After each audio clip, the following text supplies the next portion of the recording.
Well, just wanted to let you know about this latest edit that I've put up. I actually shot this a few months ago, quite a few months ago, before we got the last bit of snow. And it's with Mike Sturm. He's a master slingshot hunter and manufacturer. So he's got some great information on how to pick a slingshot, what types of game you can hunt with a slingshot. He's actually a neighbor of mine down the road. And we went out in our area that we like to hunt in. So I'm out here checking out my cameras, my security camera, game cameras, see what's happening on the property. But I wanted you to enjoy this talk with Mike Sturm. And you'll find out about elasticity with bands, which I found very interesting in terms of how you choose the bands for your slingshot. And I think you'd be pretty amazed with the type of game that he takes. And I'm looking to add it to my kit when I go moose hunting or bear hunting. If you just want to, add some hare or rabbit or grouse like we have up here that a lot of times are just perfect to harvest during moose season. But enjoy the show, and looking forward to producing some more content this year. I've been off the 5 acres and a moose content and really been starting to concentrate on my current events, critical thinking channel over at the Cork Graham podcast that's available on Apple Podcasts. It's now on Spotify, but I'll be talking more about what's happening internationally and through my lens of my background and experience. So if you'd like, go over and subscribe to me over at the Cork Graham podcast. Just type in Cork Graham, it'll pop right up. And hope you enjoy the show. Today we're going to have with us Mike Sturm. And Mike, tell us who you are and what you do, and how'd you get into being a master slingshot hunter? Well, I'm Mike Sturm. I make slingshots. I run the YouTube channel, Slingshots and Shenanigans. Mm-hmm. And I got into slingshot hunting, honestly, like several years back, maybe like 5 or 6 years ago now. Me and my buddy Zach were out looking for moose, and we kept jumping spruce hen after spruce hen after spruce hen, coming across snowshoe hares, and we didn't have anything to take them with. And it's really good, like camp fare while moose hunting. So we started brainstorming, and a slingshot fit the bill. Like a pistol was a little bit too heavy, too clunky to drag around, made way too much noise. Pellet gun, too much to drag around. Arrows and a stick bow get pretty expensive when you're shooting them at grouse. So yeah, slingshot is really kind of where we landed, and it's worked out beautifully. It takes a lot of practice, but it's a really rewarding way to hunt. So when you got into slingshot, you had to buy them. So what were the things that you noticed as you were buying them, and that forced you to start thinking of a better way of doing things? Yeah, so the first couple that I had were like plastic, high density polyethylene, like kind of cutting board cutouts. And I purchased them from various places online, and there's really nothing wrong with those. They work just fine, and they're like readily available. And honestly, if you want to make your own that style, they're very easy to produce. But I also like making stuff. It's one of my favorite things, just like make the things that I use. Like I make my own bows, I make my own spear guns, make my own slingshots. And I started making them, and I started like tweaking different frames and different styles, and it I don't know, it's kind of evolved. And now I've got, like I use some pretty fancy woods, mm-hmm. and like fancy pins and things, and I've got my shapes that I really, really like, and they do the job for me. Mm-hmm. So on my YouTube channel, I've got both, like I got a lot of hunting footage. I hunt a lot. And then I've got a fair amount of like build footage as well, where you can see me in my little teeny shop. Oh yeah, making mm-hmm. a lot of sawdust. So yeah. So showing your slingshot, what are the parts of the slingshot that you've changed out that are different from what you would find in a store? Cool. I make my handles a little bit fatter. I make my neck a little bit tighter. Just so that I shoot. This is called a finger brace grip. So this finger is going to wrap around the neck, and a little bit narrower neck is really nice, and a fatter palm fits in the hand well. I also round my forks out. You don't see this on very many slingshots, at least in European and American countries, but nice rounded forks allow the bands to kind of as you draw it back, it wraps around. Okay. Right? And then I aim off the top band like you would an arrow for a stick bow. Oh, okay, cool. Right? So as it wraps around, it pulls level with this top edge, making a very nice, like, crisp corner to aim off of. Okay. Which is super helpful in getting. So when you come to full accuracy. draw, what does that look like? And I treat it just like I would my bow. You know what I mean? I've got an anchor point. My front arm, my slingshot arm is always consistent. You want these forks to be as close to perpendicular to the ground as possible. Okay. And yeah, you want to hit that same anchor point every time. And I shoot a 4-inch gap, so from outside edge to outside edge is 4 inches. 4 inches. And that works with my anchor point. So like some people, that'll shoot a little low or a little high, and you can either adjust your anchor point or you can adjust the width of your frame. Oh, okay. So and how does that work? If your frame is wider, let me think. Let me make sure I say this correctly. Yeah, if your frame is wider, it's gonna hit a little bit lower, right? It's like, imagine the front sight, or imagine adjusting the rear sights on a open sight rifle, right? Okay. So like if your front sight goes down, your shot's gonna go up, right? Yep. Yep. So yeah, so like Yeah, if front I sight goes down, your file off the front, it's gonna raise it. Yeah. So if I make this, a little bit smaller, I can tell the difference in like 1/8 of an inch. Right. So if I make this 1/8 of an inch, I'm aiming off of this front one. So that's basically almost like your front sight. It is my front sight. It is your front and sight. I'm gonna hit low if this is a 1/4 inch or 1/8 inch shot. Gotcha. Right? Okay. Okay. So yeah, a little bit of thought goes into it. A fair amount of experimentation, a lot of practice, a lot of practice, and I don't know, just doing things consistently is kind of the key. And what I noticed you talked about on your channel is the type of bands. Oh yeah. And the elasticity and so can you talk about that a little bit? All right, so there are a pile of band manufacturers that make like slingshot specific latex right now, and it's far superior to like what even was around 10 years ago or when I was a kid. Yeah. Flat bands are going to outshoot your tubes 95% of the time. Like the tubes that you get on like a Daisy slingshot are made out of like medical grade latex. It deteriorates fast. It's got an incredibly high draw weight to it, and it doesn't have a very fast retraction rate.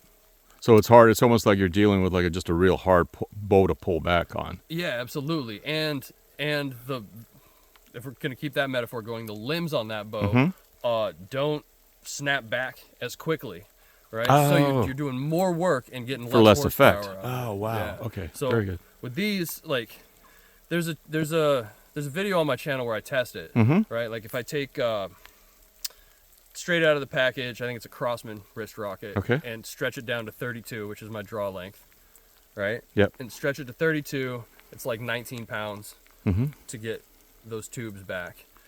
And the other setup I had was some slingshot latex that's flat like this, and that was, I think, 13 pounds. Yep. And then I took it to the chronograph, and I was getting like 10 to 15 feet faster on the lighter draw thin stuff. Okay. So I was getting more feet per second out of a lighter draw, which is ideal. Okay. Yeah. So there's a bunch of different options though, and there's a bunch of different, like I'd talk to you for an hour about latex. Like that's where the power in a slingshot comes. The rest is like a pretty handle.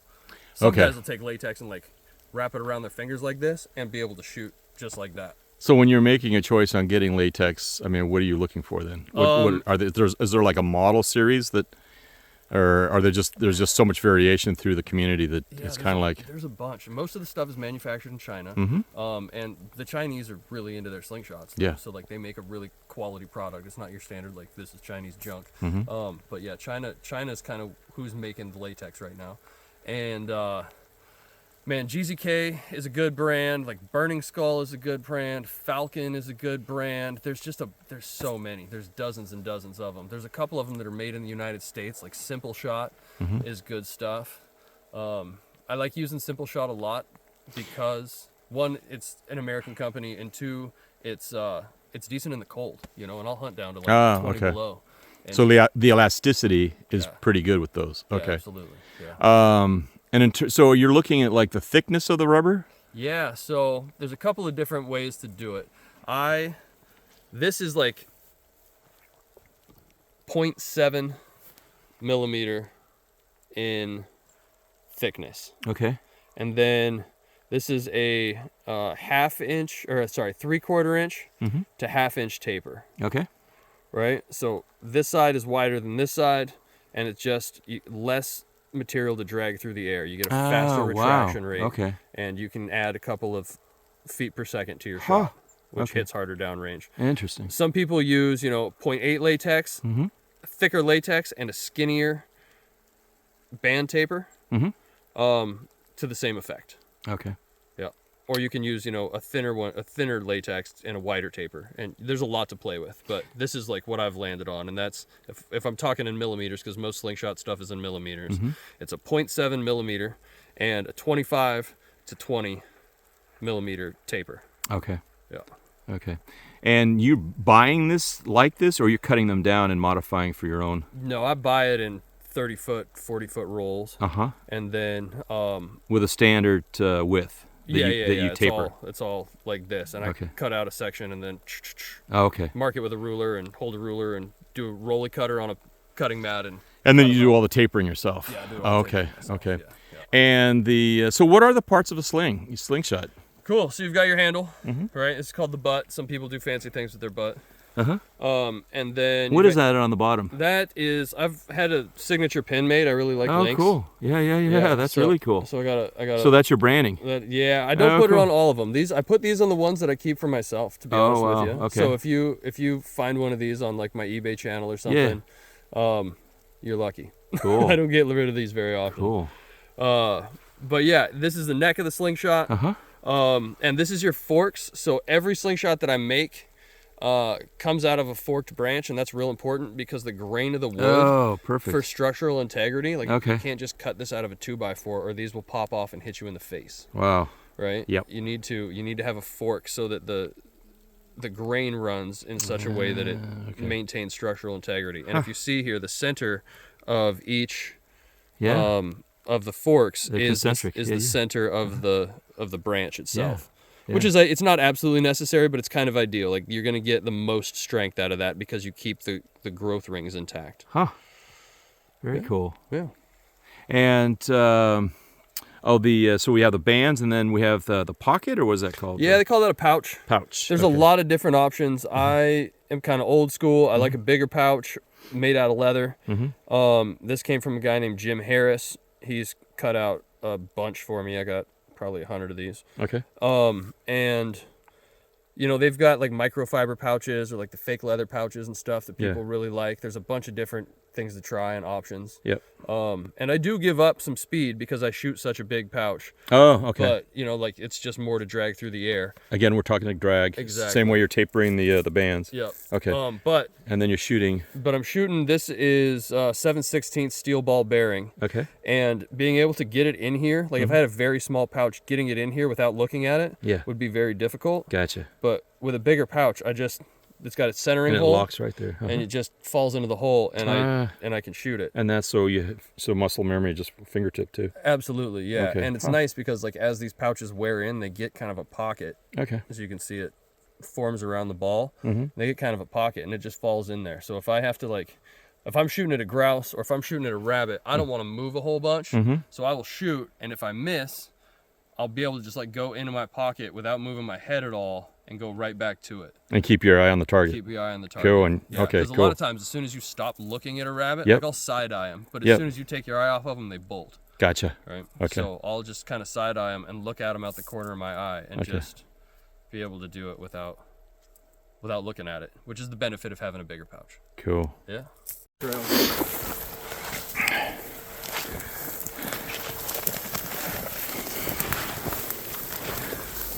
in there.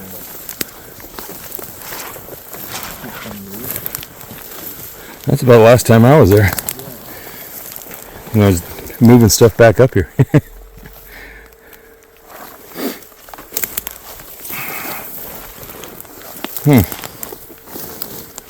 Moose are back in here again.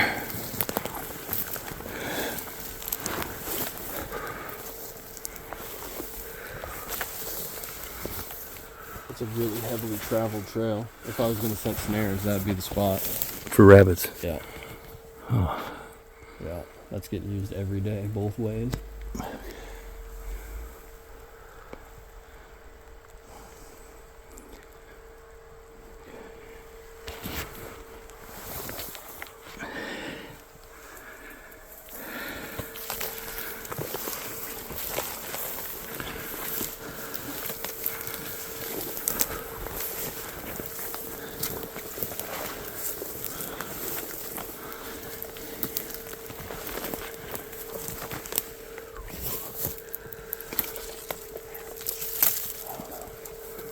Next spot.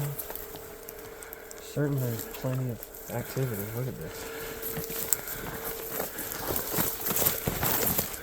All through there. That's been used for years. Look at how deeply hewed out that is.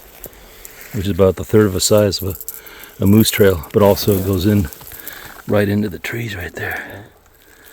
Okay.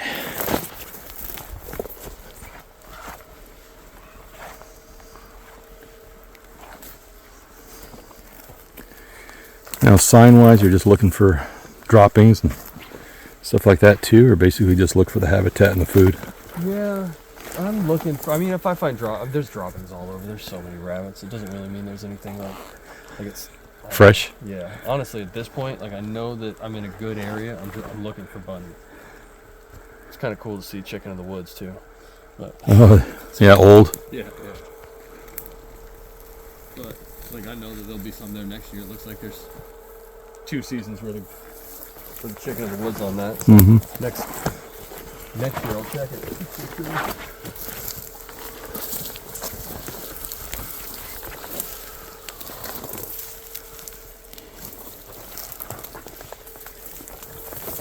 In this rain, they're going to be huddled up tight underneath trees, just trying to stay dry.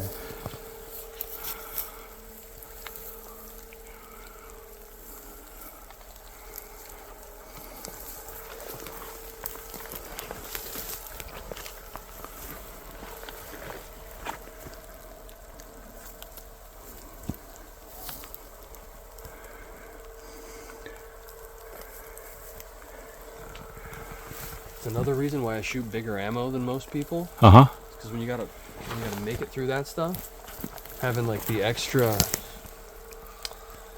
I don't know, energy carrying power that like a bigger steel ball bearing has. If you nick a branch or something like that, it'll often keep going in the same trajectory. Whereas like a lot of people shoot like 8mm steel hunting just because it goes faster and it flies flatter.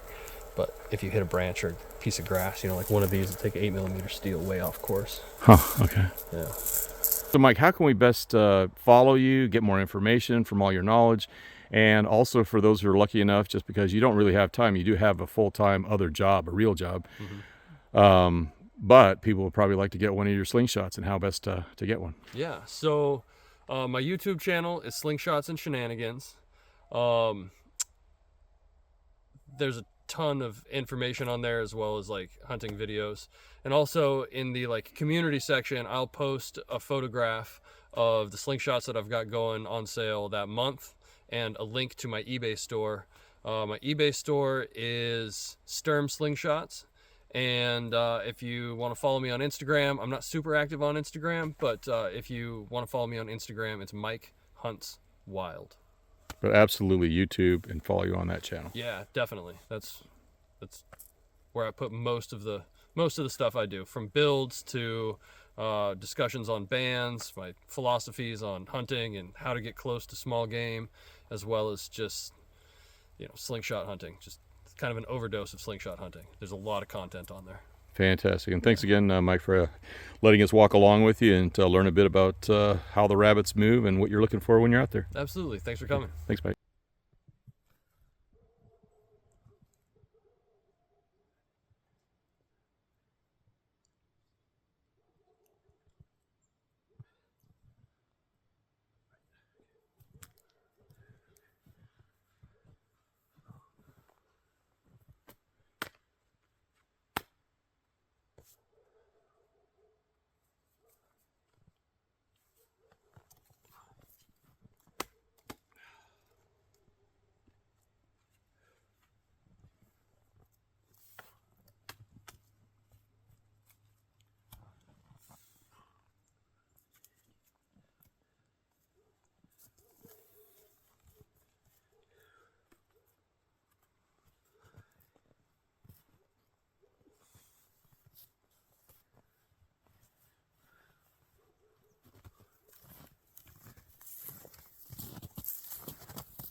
Well, that didn't go as planned. Freaking battery was frozen in there, so I had to pry it out with a knife. Just change out the battery so we're all charged up. And as you noticed, we didn't find a rabbit. Didn't even find a grouse. Well, we did find a rabbit, but they were really spooky, and they went in the brush real quick, so we couldn't get a shot. But here's some photographs to give you an idea what you can take with your slingshot. And be sure to follow up with Mike Sturm's website, and he'll tell you all the other information that you'll need to know. Okay? Have a great day. Bye.